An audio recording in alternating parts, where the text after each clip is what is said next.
Hello everyone, welcome to my channel RPG Retro Reviews. I'm Captain Courageous and I review old school modules and games, reveal fascinating trivia, and try to provide a fun and informative analysis. This week I'm going to review A2, Secret of the Slaver Stockade, the second module in the A series.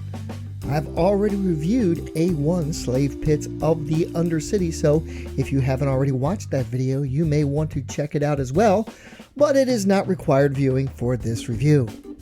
Spoiler warning, this is another deep delve, so if you'd like to play in this module, you may wish to direct your DM here so he can watch it. Otherwise, let's get started.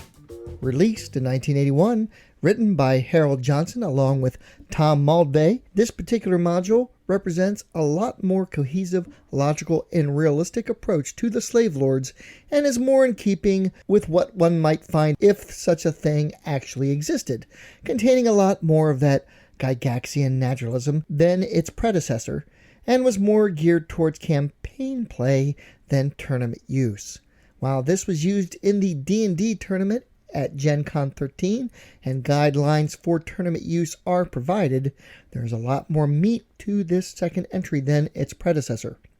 First, the module provides some wandering monster tables for the wilderness between Highport and the Stockade. Disappointingly, this table only includes monsters and wildlife. In my opinion, I think it might be interesting and a lot of fun if the DM adds in an encounter whereby the PCs come upon a slaver's caravan with captured slaves heading to the stockade. The caravan might even include NPCs that are friends of the heroes, further stressing the importance of their mission. The other thing this module does that I really like is that it defines and names the primary NPCs and leaders in the fort. There's Marquesa. She's an evil elf in charge of the hill fort. She resides in the dungeon level of the stockade, performing vile experiments on captives in an attempt to create the perfect slave. Icar is the commander of the hill fort garrison. He's blind, but is a fierce and powerful fighter regardless, and a skilled tactician. Executioner is Icar's friend and lieutenant. He's an ogre with superior intelligence and ability. Gouliet is Marquesa's apprentice, and the closest thing the evil elf has to a friend.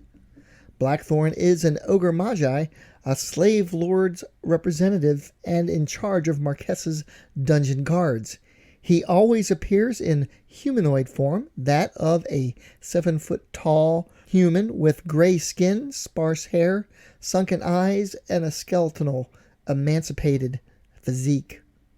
So there's some meat for a DM to work off of right from the start, with interesting NPCs and opponents for the heroes to face that are not just cardboard cutouts to be mindlessly slaughtered. The stockade itself is a tough nut to crack. It's a fortress and is quite active with guard patrols and ready defenders.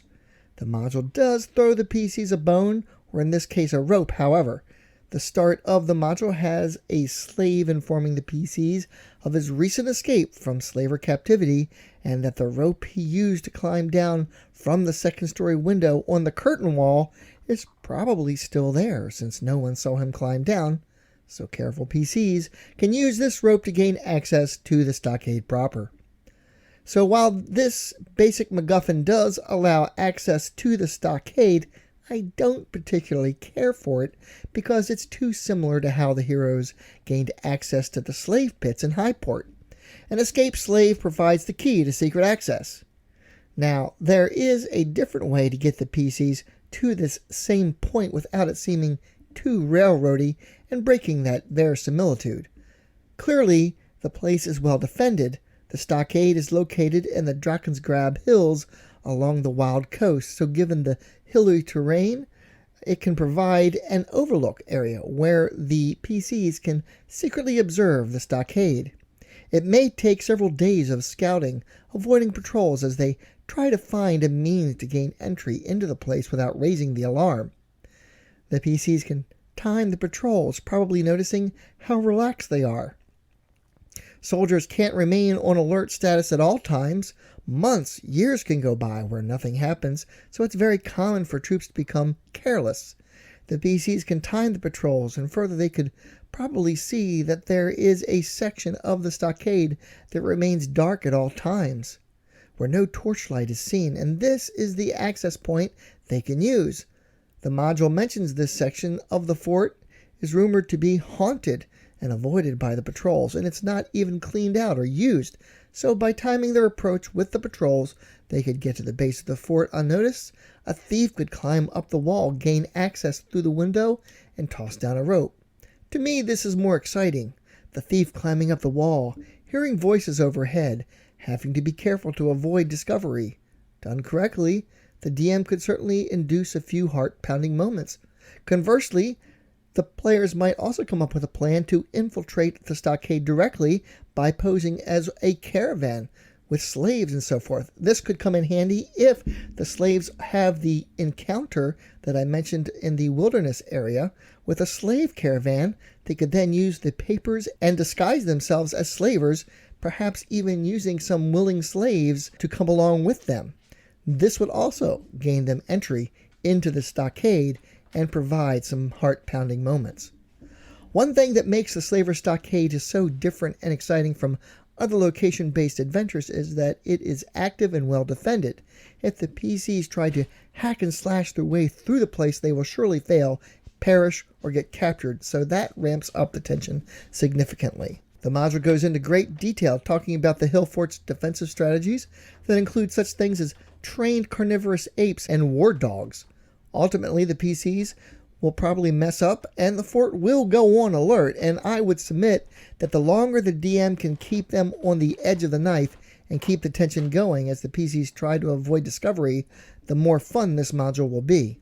There are some encounters here that are conceits of it being a tournament module, such as the 45-degree mirrored hallway with hobgoblins disguised as mummies, which seems a bit silly, but certainly is included here as a trick to make PCs waste spells, ammunition, and resources firing at the mirror.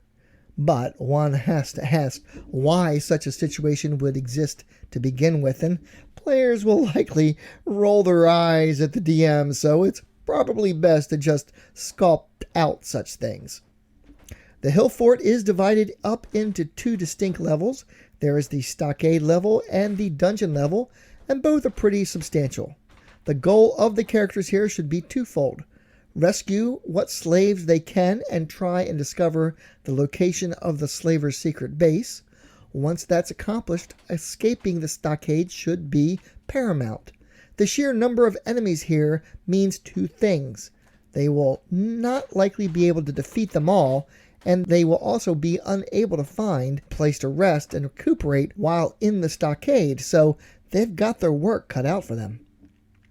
To that end, I would definitely alter or amend a few things with the encounters. This is the module that introduced the Cloaker monster. The Cloaker has the slaves in room 25 in a passive daze and basically useless in aiding the PCs in any way. A neutralized poison spell will remove the dazed condition of one of the slaves, but it's a 4th level spell, and it will not be able to release all the slaves from the condition, and that's kind of annoying. Reasonably, given the circumstances with the number of dead foes and weapons lying around after all the encounters, outfitting the slaves and starting a revolt against the slavers in the hill fort should be a great plan. But the module nixes the possibility with the way the Cloaker's abilities work. The simplest solution is just to have it wear off a short time after the Cloaker is defeated, say 10 minutes. To me, this is a lot more fun. There will be more opportunity for role-playing and learning about fort operations. This is also a great opportunity to add in another quest. The relative of one of the slaves has been taken to the dungeon to be used in one of Marques's experiments. So the adventurers learn there is an evil elven female performing torturous experiments on slaves in the dungeon below the fort. So now there's a reason to carry on and explore below, and with the slaves armed, a way to defeat the remaining foes in the hill fort, especially if you pepper in a few warriors of quality amongst the slaves and not have them all be simply commoners. If you've had any PCs perish during the adventure so far, this is also a great place to introduce their replacements. Interestingly enough, while this is the second module in the series, it was actually the last to be released, possibly due to the fact that it has the highest page count of any of the series, coming in at 40 pages compared to TSR's standard 24-28 page module count. Chapter 4 in the Scourge of the Slave Lord super module does a really good job of expanding out the Draken's Grab Hills and offering several encounters as the PCs travel from Highport to the Stockade, adding in a band of primitive humans and some great random encounters that can spice up the overland trip. To me, any adventure of this sort is enhanced with interesting encounters along the way. It's the journey, not just the destination, that is a big part of the fun. Artwork for this module is by Jeff D., Earl Otis, Jim Rosliff, and Bill Willingham. Once again, Jeff D.'s contributions are quite good. I especially like his rendition of the new monster, the Boggle.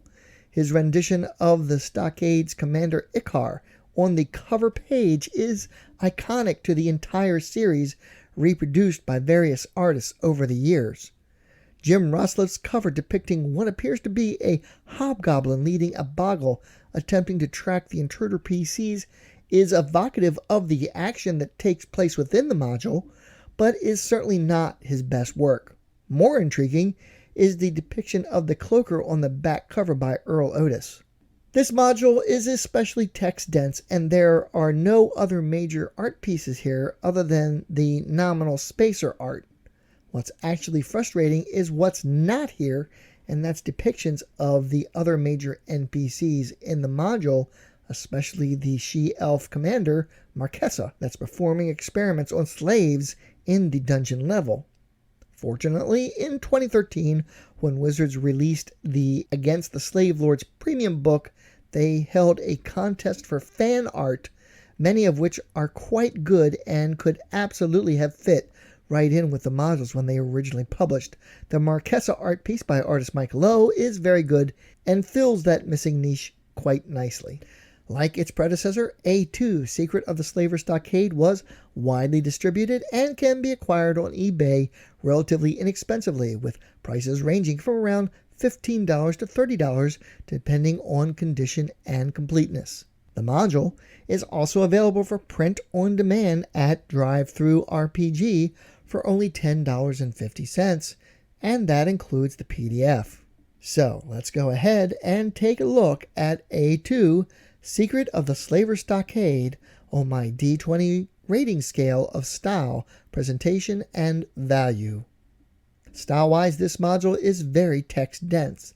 While serviceable, there is very little standout evocative artwork to spur the imagination, and to me, the failure to illustrate the interesting NPCs like Marquesa or Executioner is a missed opportunity. Other than the Jeff D. piece on the cover page and the Earl Otis piece on the back cover, nothing else really stands out to me, so I'll rate it a 14. Presentation-wise, this is really good. The hill fort is excellently described, and Harold Johnson goes into great detail on its defenses and how the various NPCs will respond once an incursion is discovered. There are some great set-piece encounters, and the module really knocks it out of the park with some new monsters and well-described NPCs, which, given the time frame, is quite remarkable. I'll rate this one an 18. Finally, as far as value goes, this one will not hurt the purse strings whether you get an original copy off eBay or a print-on-demand copy from DriveThruRPG. There's a lot here, and what's here will certainly provide many game sessions of exciting adventure, so I'll rate this an 18 as well.